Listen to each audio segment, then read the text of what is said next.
변호사님, 근데 살인자도 승소할 수 있어요? 사람을 죽였는데 승소라고 그러면 안 죽인 걸로 돼야 승소인가요? 예, 안녕하세요. 검사 출신 최용희 변호사입니다. 변호사님은 몇 번 정도 승소해 보셨어요? 사실 이게 귀에 붙이면 귀걸이고 코에 붙이면 코걸이라서 만약에 제가 사건을 지금까지 100건 했다면 제가 말을 만들기에 따라서는 저는 백전백승이라고 말할 수도 있습니다. 따라서 이 승소의 의미를 잘 아셔야 되고, 이걸 아셔야 변호사를 찾는 분들이 여기저기 검색했을 때 나오는 승소 사례가 과연 얼마나 믿을 수 있는지를 알 수 있습니다.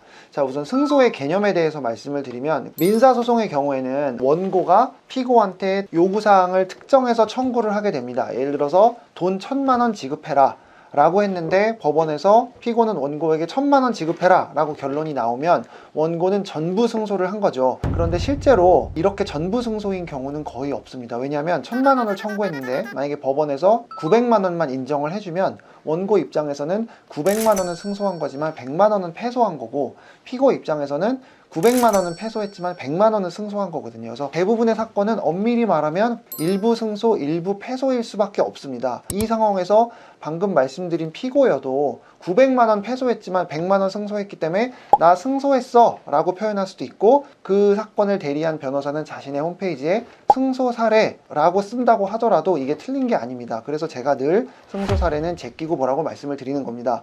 형사사건을 예로 들겠습니다. 형사사건은 엄밀히 말해 승소라는 것이 있을 수가 없습니다. 예를 들어서 아까 우리 PD님께서 물어보신 사람을 죽였다, 살인자의 경우, 그러면 사람을 죽인 게 맞는데 그럼 안 죽인 걸로 결론이 나와야 승소인가? 그러면 승소가 있을 수가 없죠. 사람이 죽인 게 명확한데. 그러면 사형 선고가 아니면 승소인가?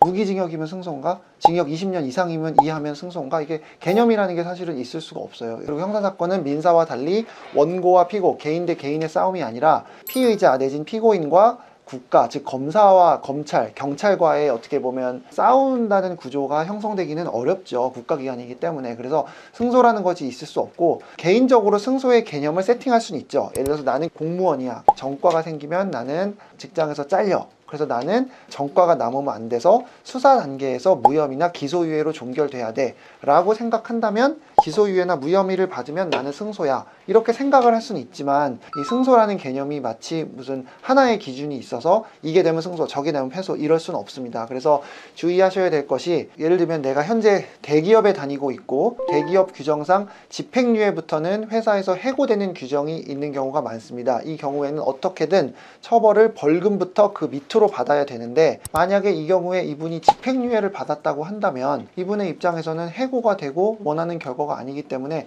패소라는 생각이 들 수 있습니다. 그러나 이거를 대리한 변호사는 감옥을 가지 않고 집행유예를 받았기 때문에 승소야, 이렇게 할 수도 있습니다. 그래서 이런 부분들 되게 주의하셔야 되고, 심지어 감옥을 2년 갔는데도 5년이 아니라 2년 갔기 때문에 승소야 라고 광고하는 경우도 있기 때문에 이런 부분을 주의해서 보셔야 되고, 이 승소, 패소의 개념이 이 정도로 애매하다는 것을 아셔야 되고, 아까 말씀드린 것처럼 민사소송에서 전부 승소 이런 경우도 되게 드물기 때문에 승소라는 개념을 어떻게 정의하느냐에 따라 달라질 수 있다는 점을 참고하셨으면 좋겠습니다. 승소의 개념이 애매하지만 제가 가장 많이 하는 형사사건을 기준으로 말씀을 드리면, 현재 처한 상황에서 최악의 결과를 면하면서 각 개인이 처한 상황에서 내가 받을 수 있는 최선의 결과를 받는 것이 그나마 승소의 개념에 포함될 수 있지 않을까 싶습니다.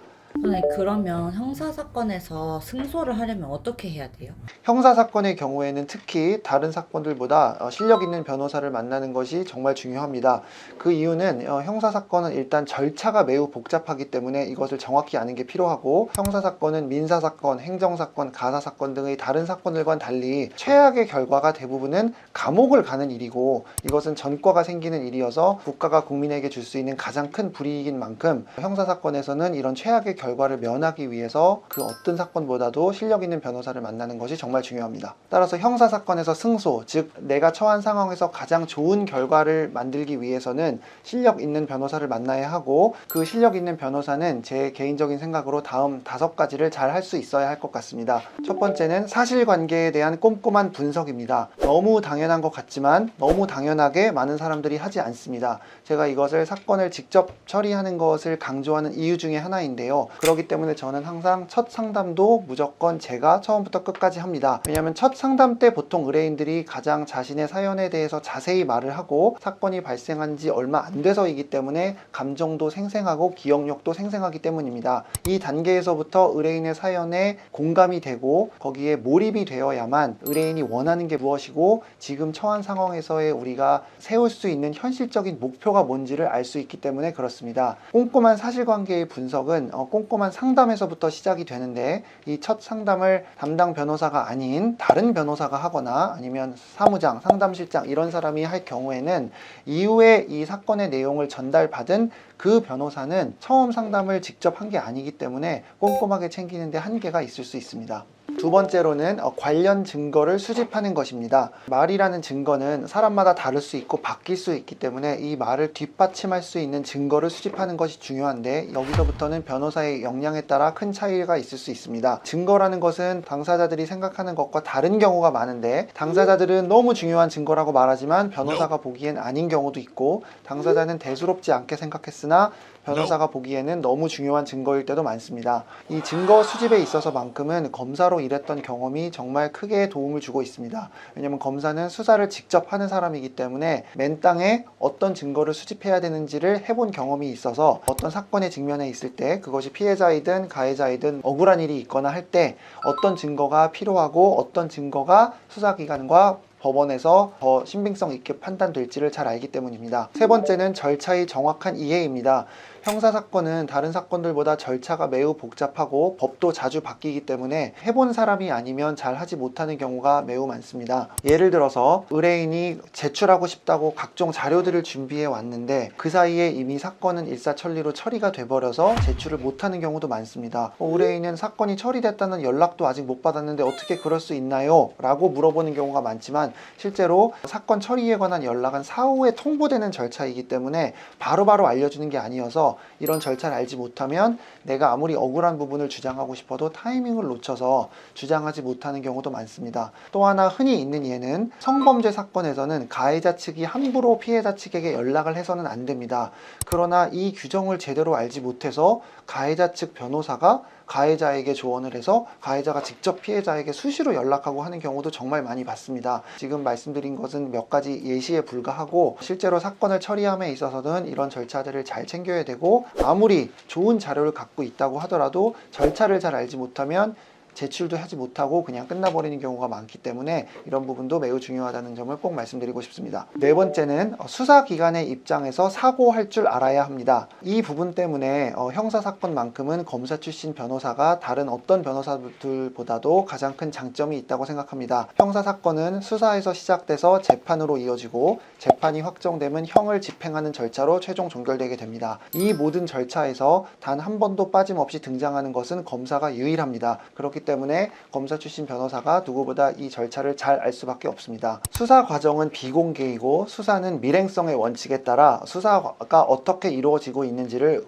외부에 알려주지 않습니다. 따라서 수사를 해본 경험이 있는 사람이어야 수사기관이 지금 어떤 생각을 하고 있고 다음 절차로는 어떤 것을 밟을 것이니 우리는 어떤 준비를 해야 한다 하는 것을 알 수 있습니다. 수사기관의 입장에서 사고를 할 줄 알아야 내가 공격할 땐 공격하고 방어를 할 때는 방어를 할 수 있습니다. 마지막은 사건에 대한 애착과 열정입니다. 앞서 말씀드린 1번부터 4번까지를 모두 잘 하기 위해서는 사건에 대한 애착과 열정이 있지 않으면 할 수가 없습니다. 이렇게 하기 위해서는 첫 상담부터 그리고 사건이 진행되는 과정에서 의뢰인과 변호사가 잘 소통하는 것이 정말 중요합니다. 이것이 제가 사건을 직접 처리하는 것을 강조하는 이유이기도 합니다. 다만 의뢰인의 입장에서 내 변호사가 정말 이렇게 하는지를 검색의 단계에서 판단할 수가 없기 때문에 이 부분은 의뢰인이 여러 명의 변호사와 직접 상담을 하면서 신중하게 판단을 하셔야 될 부분인 것 같습니다.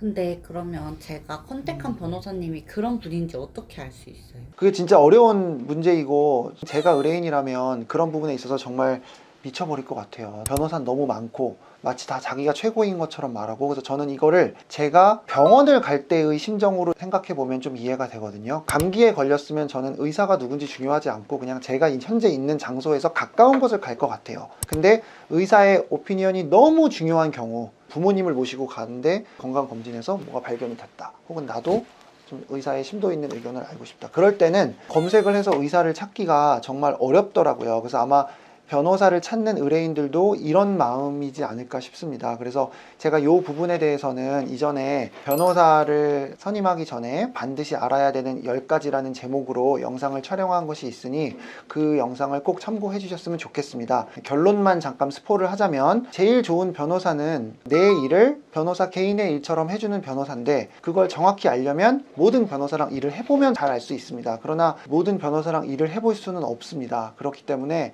제가 추천드리는 거는 검색의 단계에서는 이 변호사의 학력, 출신 시험, 경력 이런 객관적인 것들을 먼저 보고 여기서의 학력은 참고로 대학원이 아닌 학부를 의미한다는 점을 꼭 기억하시고 여기서 1차적으로 거르고 여기서 걸러서 나온 변호사가 모두 잘한다는 건 전혀 아니니 그분들 중에 찾아가서 소위 말해 나와 케미가 맞는지 내 사건을 처음부터 끝까지 제3자 끼어들이지 않고 직접 처리하는지 담당 변호사가 이후에는 연락드려서 진행할 것이다 이런 말을 하는지를 잘 보셔야 됩니다.